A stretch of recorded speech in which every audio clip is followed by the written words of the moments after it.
Greetings from Tigoi in Vihiga County, from where we are presenting today's show. And we are glad you are following the show. Many thanks wherever you are, across Kenya, across the region, from Nairobi to Kigali, from Dar es Salaam to Gaborone, from Kampala to Lagos. And remember, this show is about you and with you.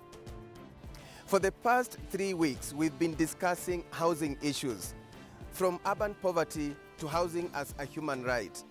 Experts have told us that good living conditions are not just about the four walls and a roof. It's more than that. It's about the location of the house, security, infrastructure, drainage, sanitation, and access to social amenities, among others. And in the final episode of this series, the availability of serviced land. Yes, fixing Kenya's shelter.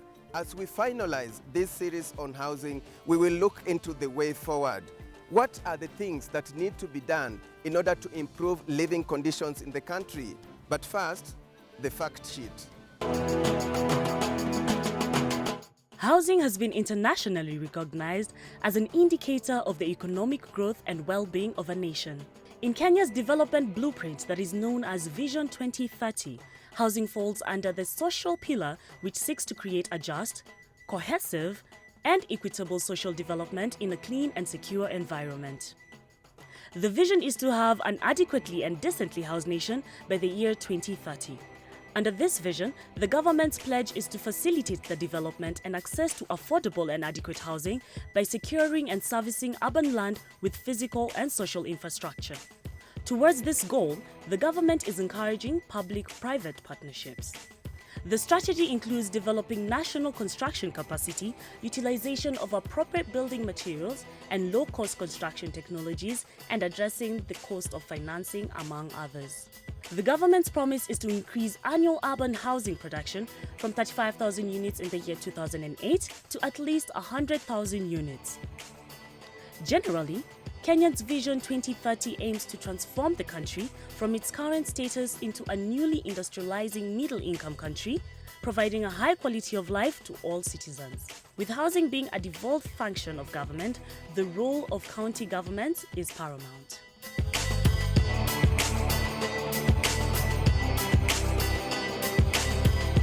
There you are, an adequately and decently housed nation by the year 2030. And speaking about that, there is a report that breaks it down.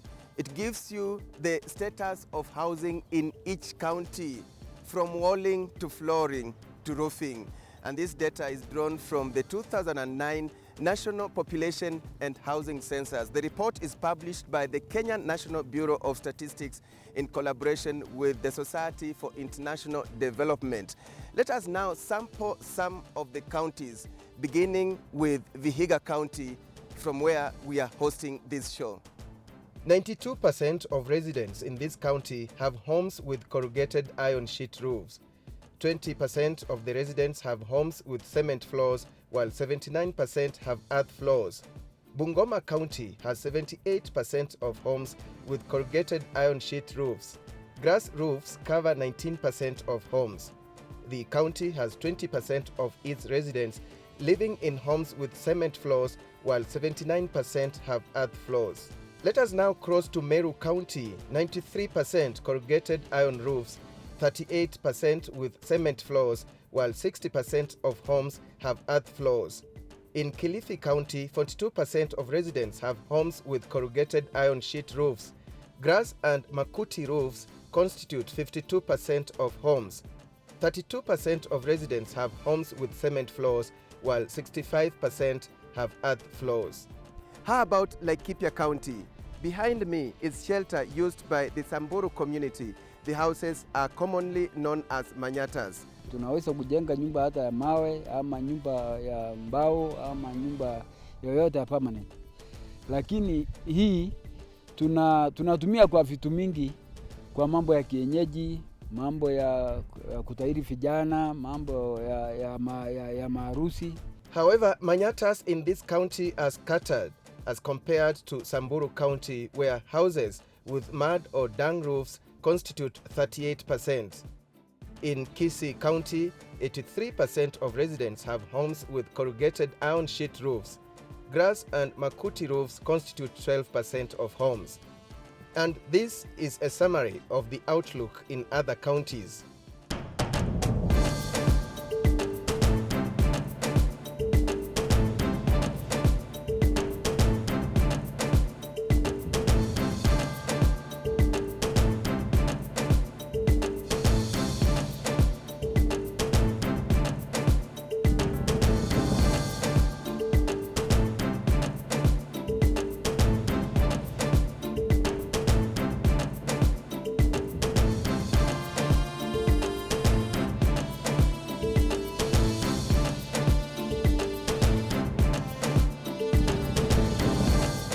Let us now go into the issues and look into what needs to be done in order to improve living conditions in the country.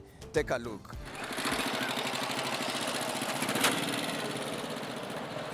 Both rural and urban areas in Kenya have different challenges that contribute to inadequate housing or access to decent and affordable housing. But analysts say the single most important factor that could reverse the trend is availability of serviced land. What is the value of this land? Steve Oundo, an architect by profession, is the chairman of the National Construction Authority.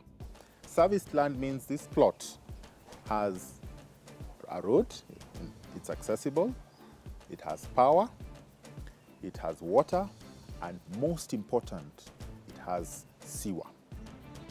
The single factor that controls densities is the sewer factor.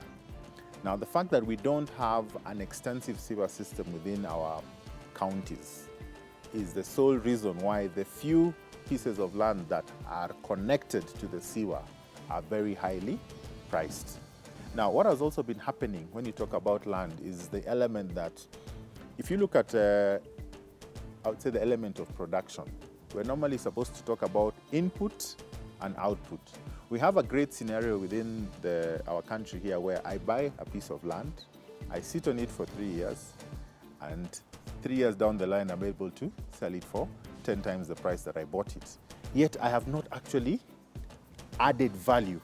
So if you could have a system, and this is one of the things I thought would be important, where the issue of selling land that you have not developed is curtailed. If you go to a country like Australia, if you first and foremost are dealing with land, let's say 100 acres, you cannot chop it into plots and sell without putting in the infrastructure. This means housing needs a multifaceted approach. It requires the collaboration of various ministries whose functions are related to infrastructure and service delivery. If you look at the behavior of the normal Kenyan, what do? They go out there, they buy a plot. Then the cost now of building that plot becomes almost impossible. So you find the guy actually leaves the employment before developing the plot. The few who are able to develop the plot enter then in the sequence of insecurity. So you'll be hearing people are in Ngongu, but the area is not secure. Why is it not secure? Because the roads are not there. Why are the roads not there? Because even electricity is not there. So you have all those interrelated explanations. It is that investing on infrastructure which hopefully both the national and the county, if they come together and they create the solution, then this 72% group will have a solution. Urban development experts say political will, policy formulation, and implementation are crucial. Come to the county, housing is a devolved function, meaning that all these components of housing, all of them, including quantity, affordability, sanitation, is their responsibility. At the county level, there's a whole question of the concept of further decentralization, you know. So you can come to the ward, and therefore we will say there's no way I'm going to be a ward rep when my people are living within physics. It's impossible.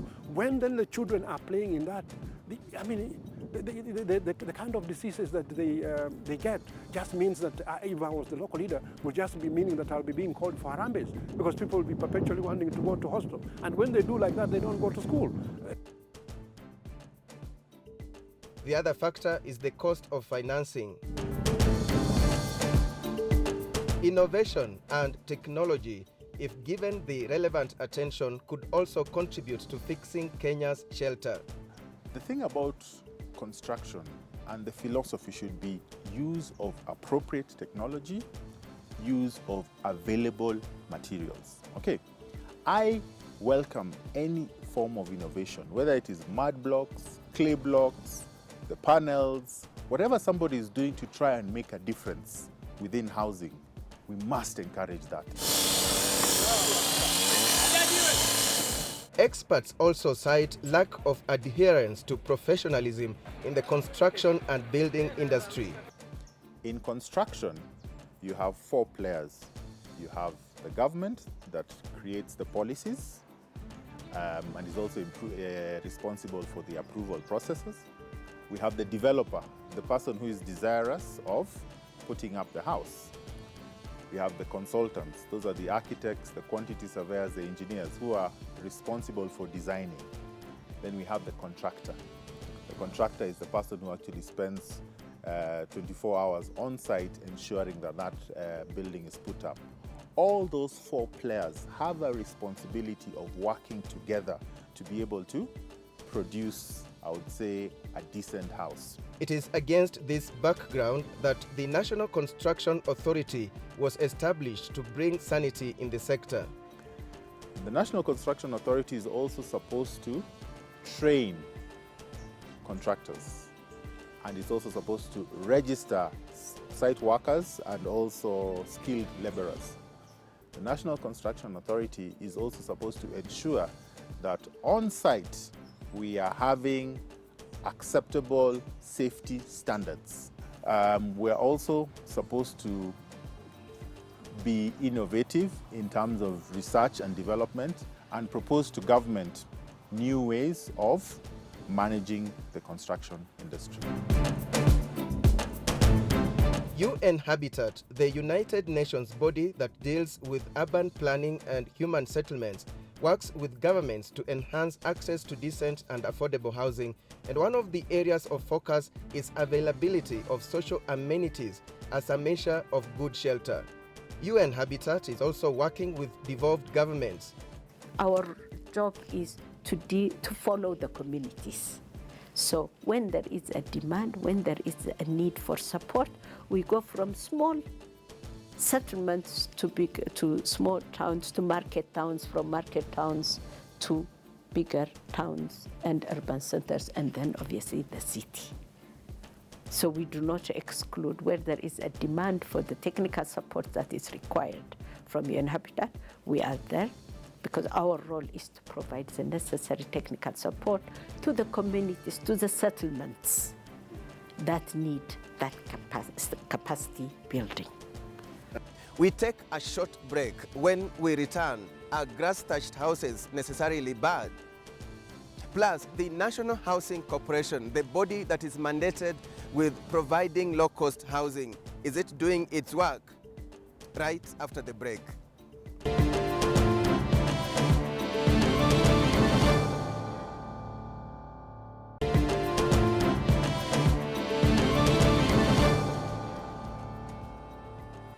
Welcome back. We are discussing housing. We are looking into how to improve living conditions in the country, how to enhance access to decent and affordable housing. And we are bringing you this particular episode right from Tigoi in Vihiga County. Now, last week we brought you a story from Rwanda where the government of Rwanda has eradicated all grass-thatched houses. There, no one lives in a grass-thatched house. And some of you challenged us to localize the story, to look at the Kenyan situation. And the question is, are grass-thatched houses necessarily bad? So we went deep into the villages, and here is the story.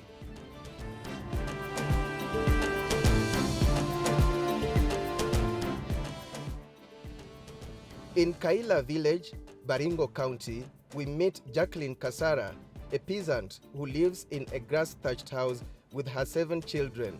She says grass-thatched houses have both advantages and disadvantages.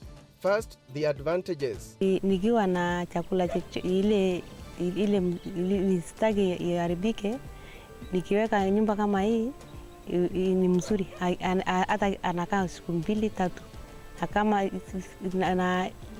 Kama ni ya mabati inaharibika haraka.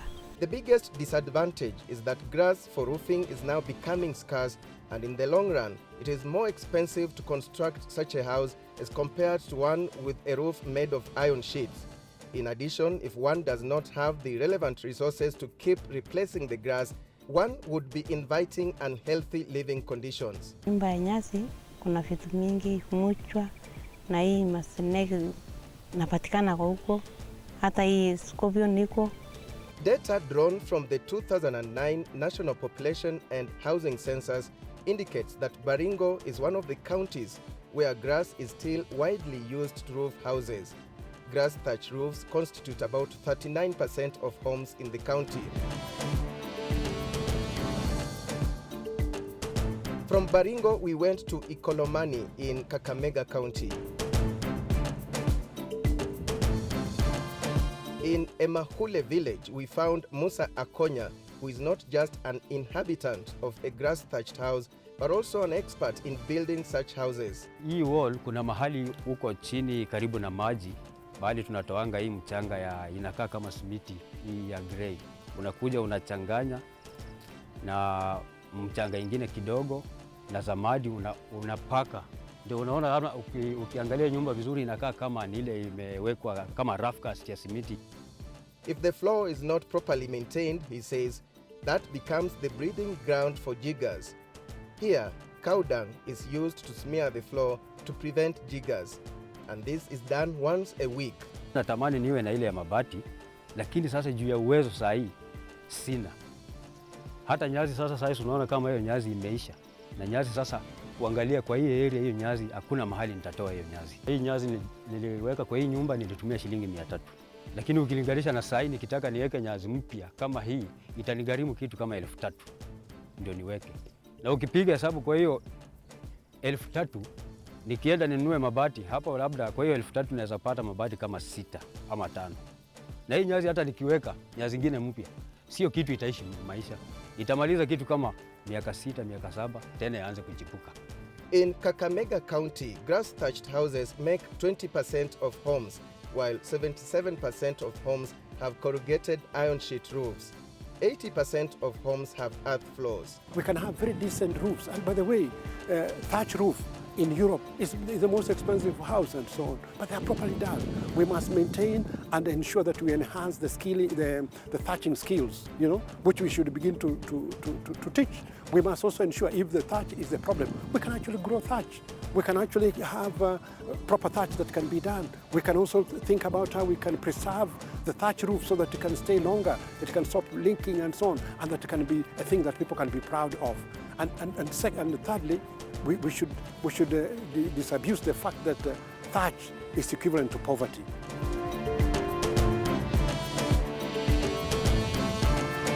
Back to the way forward, and the Cabinet Secretary for Lands, Urban Development and Housing, Charity Ngilu, who is on suspension, is on record defending the government's determination to increase low-cost housing as contained in the Jubilee Manifesto. The other thing is also to look at the cost of land. Is it worth it to charge so much for land today? Because that is really where the problem is. And the government must also take some of these responsibilities of putting the infrastructure. If we actually removed the cost of infrastructure, the roads, electricity, water, it would be more affordable than it is today.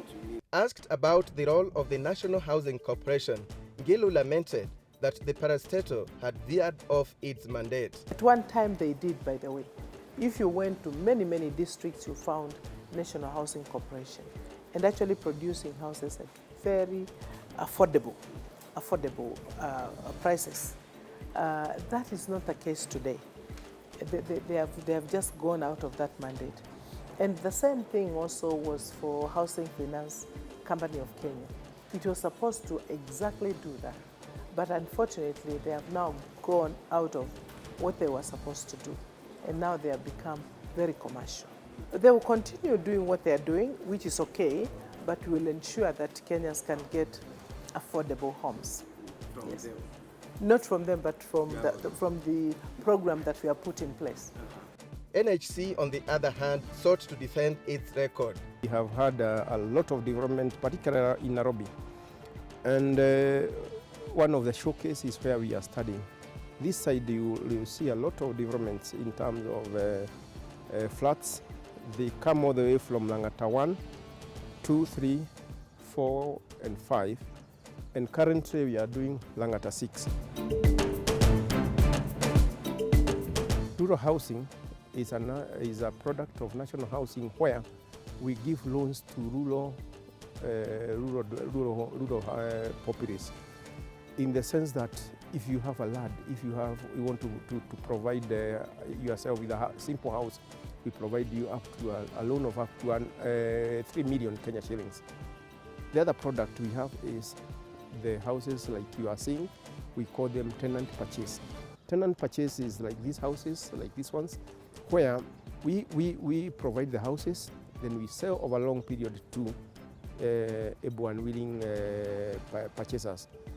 This kind of purchasing is under a 13% repayment mortgage, which is one of the best and one of the lowest in the market at the moment. Remember, we have many challenges to bring the costs down, and this includes the cost of land, the cost of building the materials, and also even the cost of labor itself.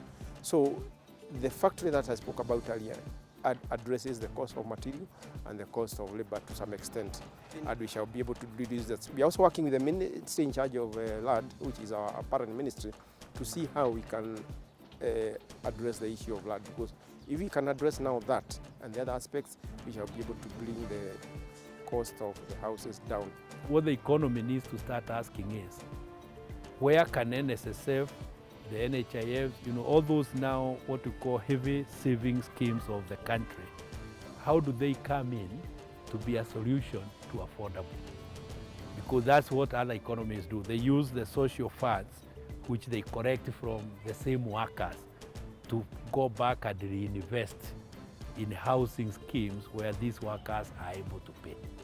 That's now the one which indirectly we need to start discussing it in a very open way. The schemes in what we call affordable, I don't think we have them, because all of us can trace what NSF has done for the last 10 years.